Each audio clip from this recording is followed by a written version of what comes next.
Martina, who will be the moderator in this group for presentations, where our group will discuss Merrill principles of instructional media. But of course, I'm not alone. I am accompanied by my colleagues, namely Aulia Rahman and Baipina Aisha. Camila will present it. To start at the time, let's just start the presentation. Baipina Aisha, Camila, time is yours. Okay, thank you, Ayu Martina, for the opportunities that given to me. As what I have mentioned before, my name is Baipina Aisha Camila, and I'm going to be the first speaker in our presentation this afternoon. So, this is our group members, and the content of today's presentation is divided into 6 sections. The first section is introduction, then followed by background, simulation, the step, teaching media, and the last one is conclusion.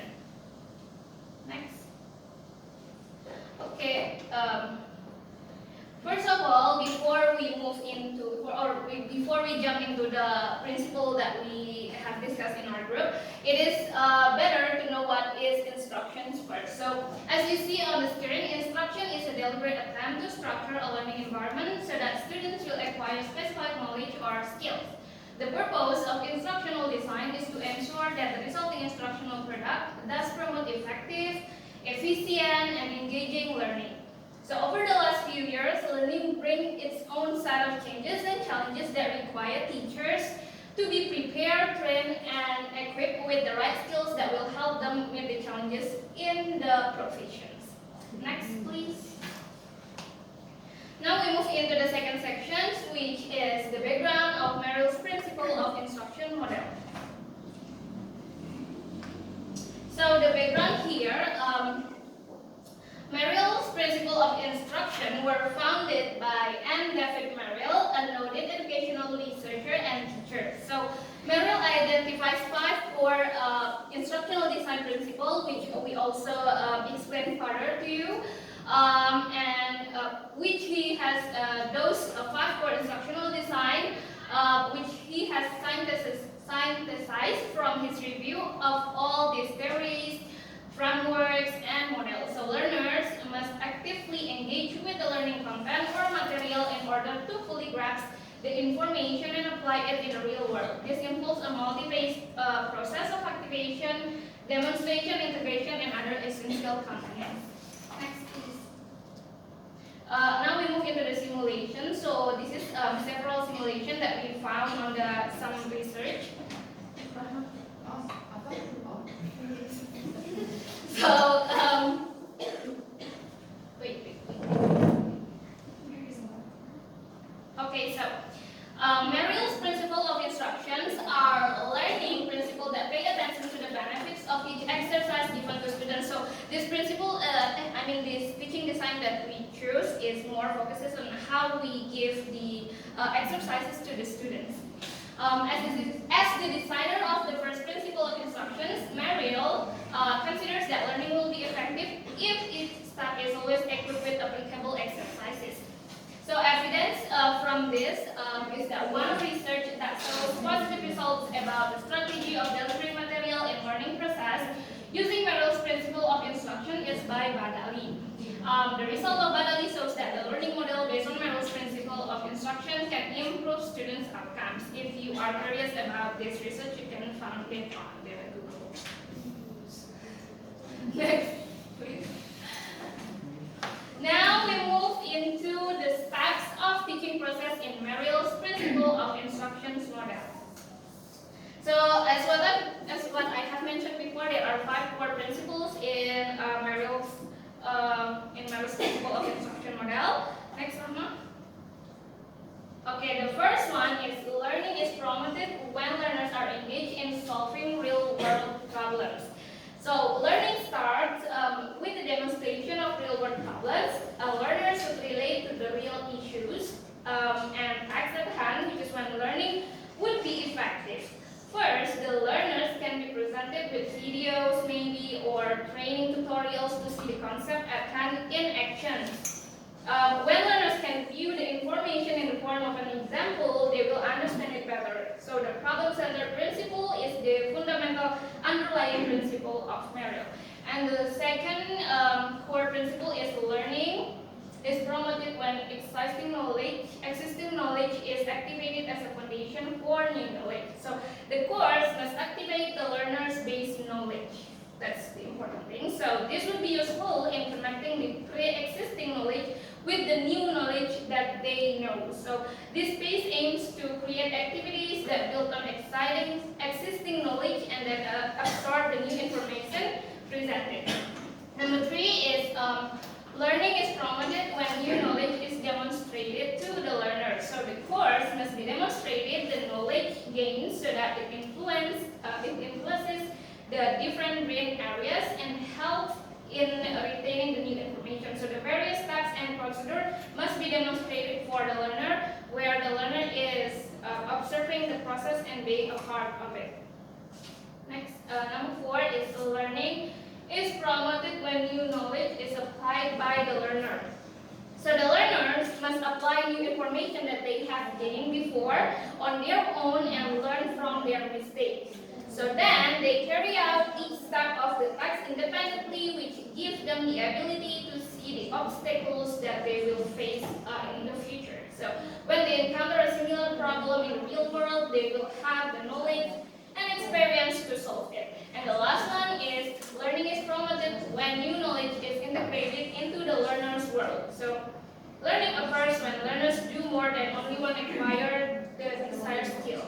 Learning requires a modification of existing mental models and an integration of the new skill into the skill that they have already acquired. So effective instruction provides an opportunity for learners to reflect on how the new skill relates to what they already know. Okay, I think that's all from my explanation, and the rest of the next part will be explained by Aulia. The time is yours. Okay, let's move into the teaching media used in Merrill's principle of instruction model. So,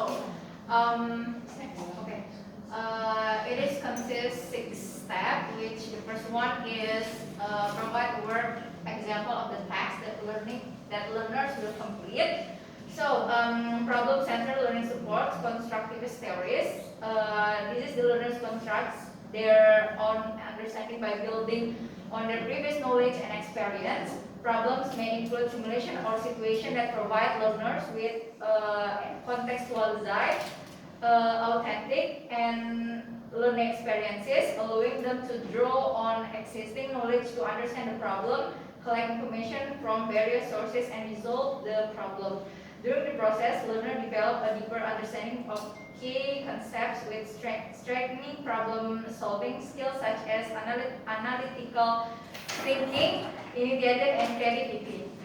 The second one is step into learners' existing knowledge or experience and answer tasks are engaging. So this is how the learners identify where the learners are at before introducing new content to help them link and blend the old with the new one.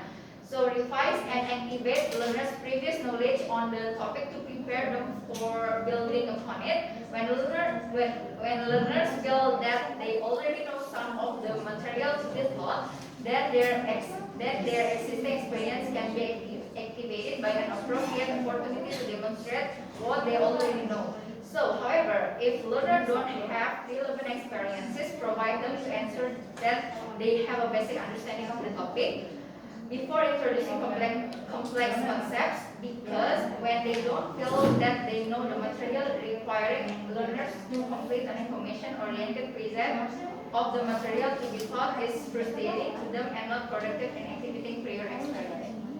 So the third one is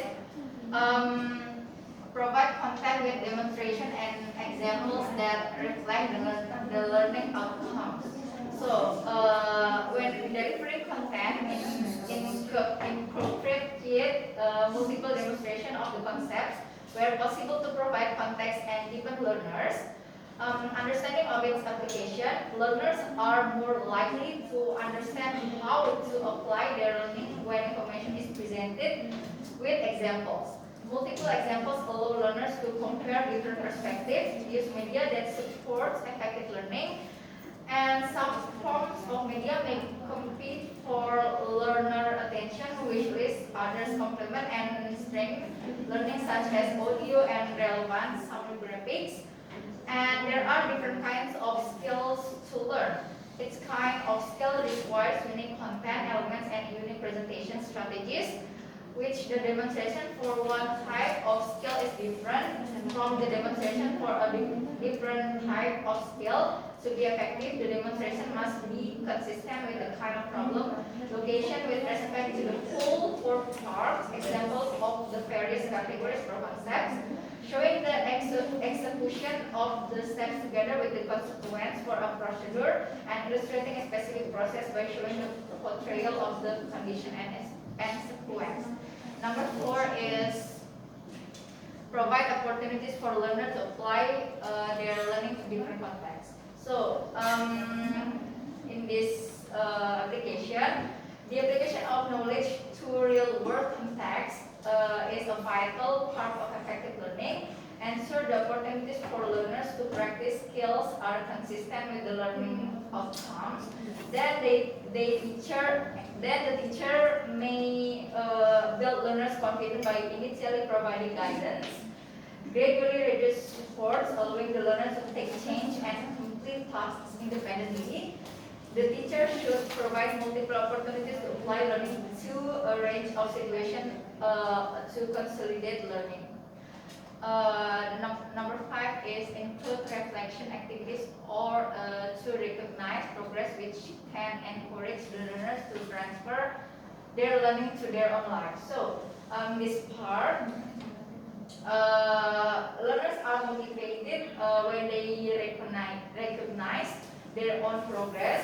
So Merrill's view is that well-designed instruction provides opportunities for learners to use their new knowledge or skill by applying it to a task or problem and reflect on the discuss what they have learned in order to revise, synthesize, recombine, and modify their new knowledge or skills. Okay, the last one is multimedia. Multimedia, it is so easy to include. The multimedia in instructional products too often fails to exchange learning, and several examples actually interfere with the learning. Too often graphics have little relevance to the content being taught. Too often video and animation are used merely to make the instruction more attractive, with the hope of increasing the interest of learners in the material. The appropriate use of multimedia is to implement pre-described instructional events. And when multimedia is used merely to provide interest or make the instruction more effective, then it is more likely to distract from rather than promote learning. Okay, so that's from the explanation about the Merrill's principles. And now for the simulation, we choose how to teach English using this teaching design. As what we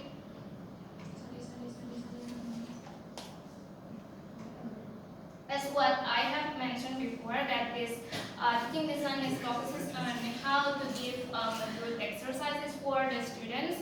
So this is what we have made. For the simulation. As you can see, we divided the exercises into 5 parts, as what the Merrill's principles, 5 core principles. So the first one.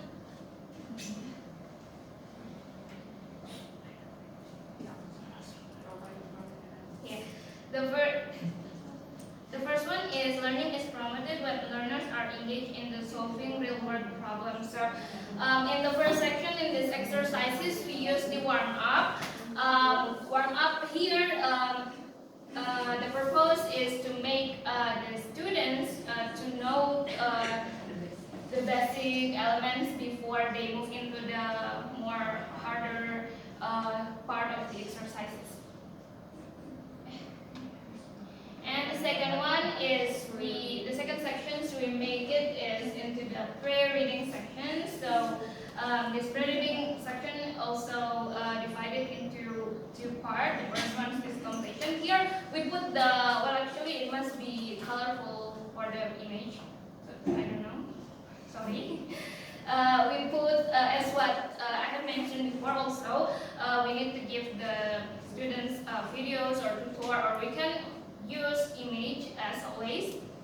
Here, we are going to give ini tentang mountains, desert, forest, and beach. So we put those four image pictures so that the students will be more engaged with the exercises. And the second one is scanning here, as you can see. We also give some readings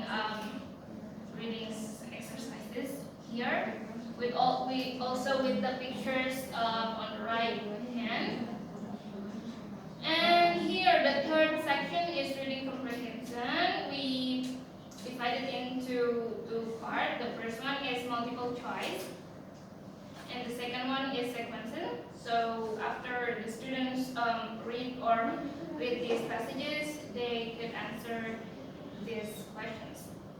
And the fourth section is vocabulary practice. This is also related to the fourth principle of Merrill, which is learning is promoted when new knowledge is applied by the learner. So the students can apply their knowledge here using the vocabulary that they found in the exercises and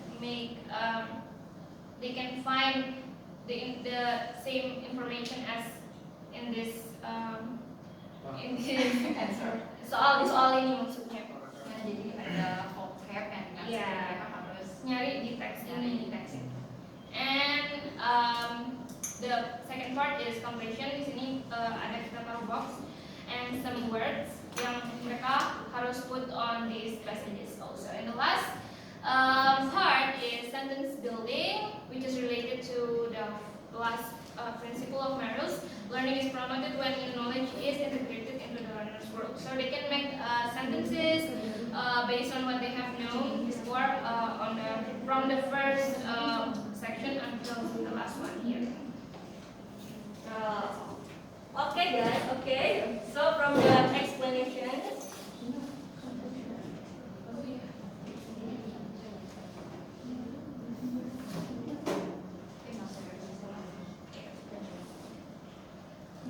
okay guys, so from the explanations by my colleague earlier, it can be concluded that knowing the foundational principles behind Merrill principle of instructional models might help the teacher get more effective learning experiences. Merrill instructional design theory relies on the different ways of learning can be facilitated. This encourages the learner to practice the lesson and implement the new knowledge gains, and each phase in the learning process has an important role to play. Okay, next is the questions Q&A session. Please, those want to ask, raise your hand and ask your questions. Yeah, there is a. Okay, no. Say your name and question. Please. Okay, my name is Diana Putri. So I want to ask you guys, so do you guys have any learning experiences using Merrill's design? So if that's so, how much is it worth implementing the principle in class? Thank you. Next question. As you guys mentioned before, there are 5 points on Merrill's principle of instructional designs. So there are problem-centered, activation, demonstration, application, and integration. So I think I found a disadvantage here because I think this design is design focused only. I mean, it doesn't incorporate how to identify learning needs or to evaluate the program for improvement. So if the learning needs are not identified, will it be effective for all the learners?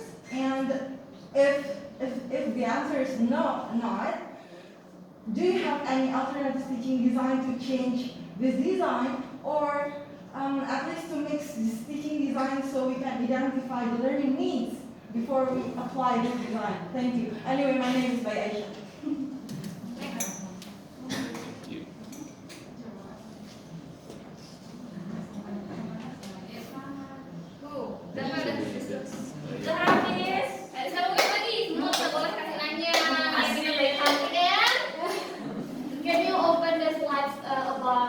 dulu. Enggak.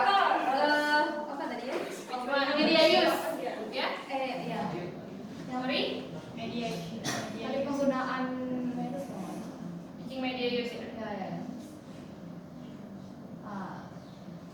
This one? Okay, number 3, the teaching media use section slide ini disebutkan bahwa example that reflects the learning outcomes. Can you give an example and explain what the example looks like? Because it seems the merit ini nggak ada explain how to find out the outcomes dari learningnya itu. Kan nggak ada dijelaskan kayaknya metode merit bagaimana cara tahu hasil belajarnya. Thank you. Next question please.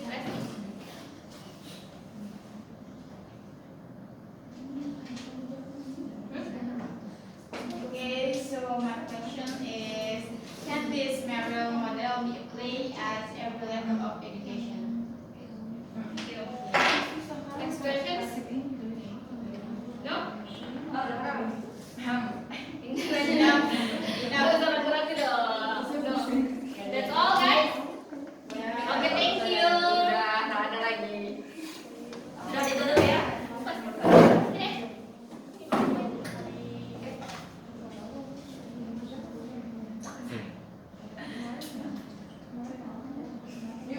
Oh, ada kuda. Kuda Ada basah. Mana tuh? Oh ini.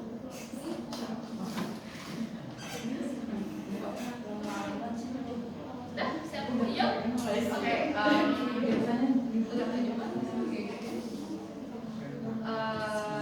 saya jawab nomor 1 ya, pertanyaan.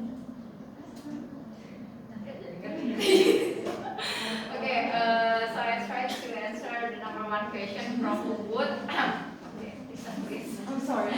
Go on. So the question is, do you have any learning experiences using Merrill design? Oh, learning ya. If yes, how much is it worth implementing the principle in class? So actually, tahu pakai bahasa Indonesia? Jadi dulu sekali, saya nggak tahu kalau ini namanya Merrill's Principle. So dulu saya pernah dapetin di kursus ya. Jadi dia bertahap dari brainstorming sampai ke hard part. Seperti yang jelasin tadi sama Mina, mulai dari brainstorm yang the basic knowledge of us.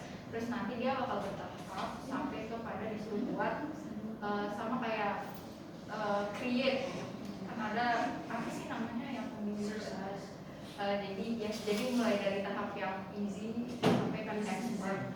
Jadi itu udah masuk ke Merrill, kayak saya udah jelasin tadi kan. Jadi di Merrill itu ada tahap-tahapan dalam lebih dia tuh implementasinya itu soal sih.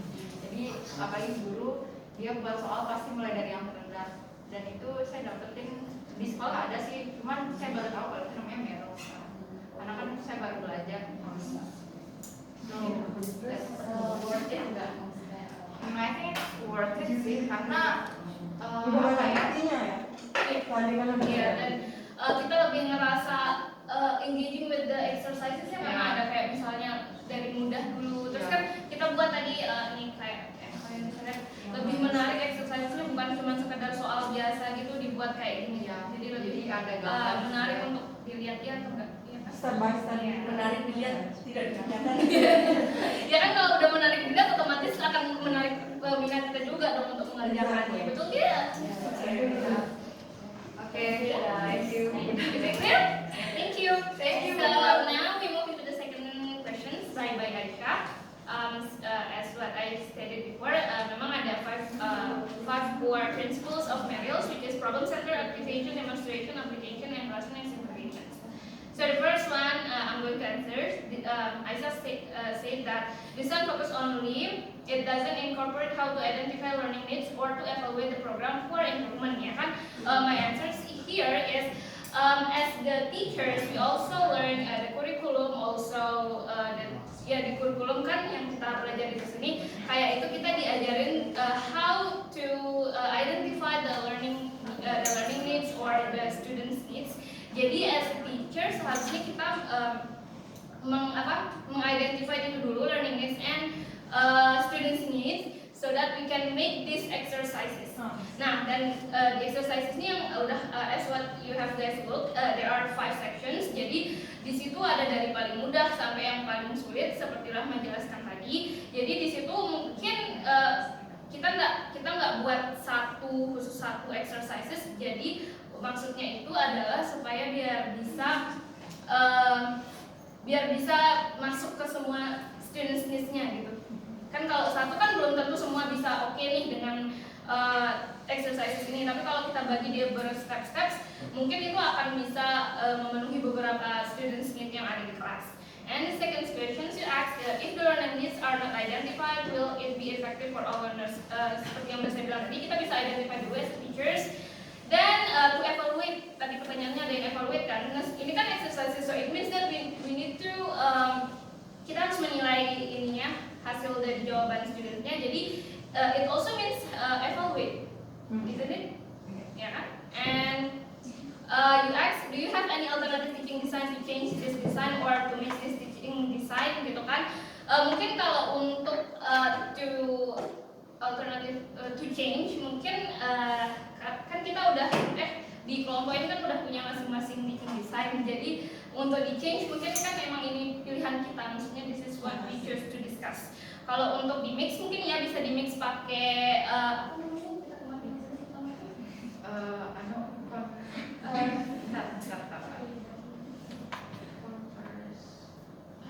bentar ya. Ada bisa di mix, dia mirip sama si Merrill ini. Maksudnya desain lain yang desain lain bisa di mix pakai ini. Itu kalau nggak salah namanya komunikatif.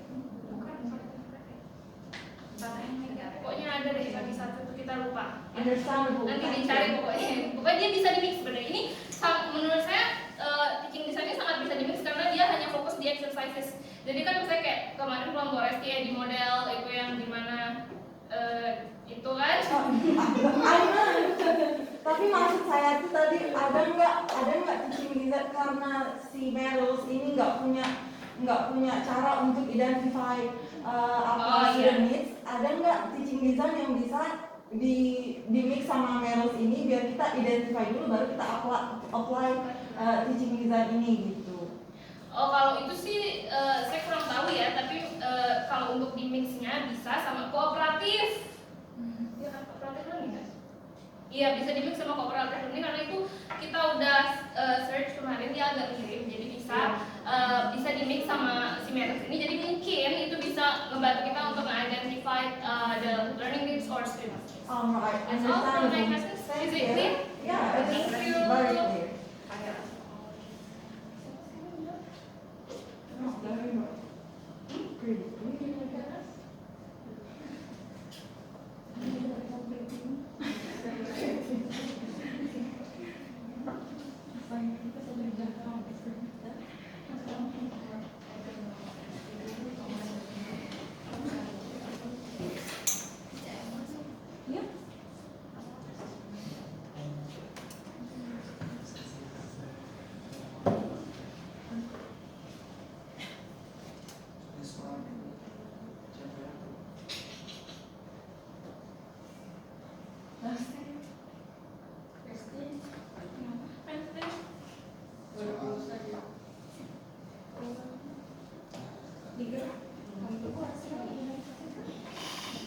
Jadi saya mau jawab questionsnya Jaka.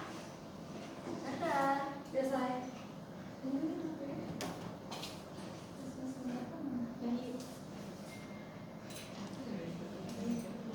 So Zahra tadi nanya, teaching media is called an example that reflects the learning outcomes. Can you give an example and explain what example looks like? Ya ini tadi sesuai pertanyaan Zahra yang di bagian ini kan yang ketiga, provide content with demonstration and examples that reflect learning outcomes. Jadi tadi kayak Rahma udah jelasin. Jadi when delivering on content, incorporate multiple demonstration of the concept where possible to provide context and deepen learners' understanding of its applications. Jadi learners are more likely to understand how to apply their learning when information is presented with examples. Jadi multiple examples allow learners to compare different perspectives.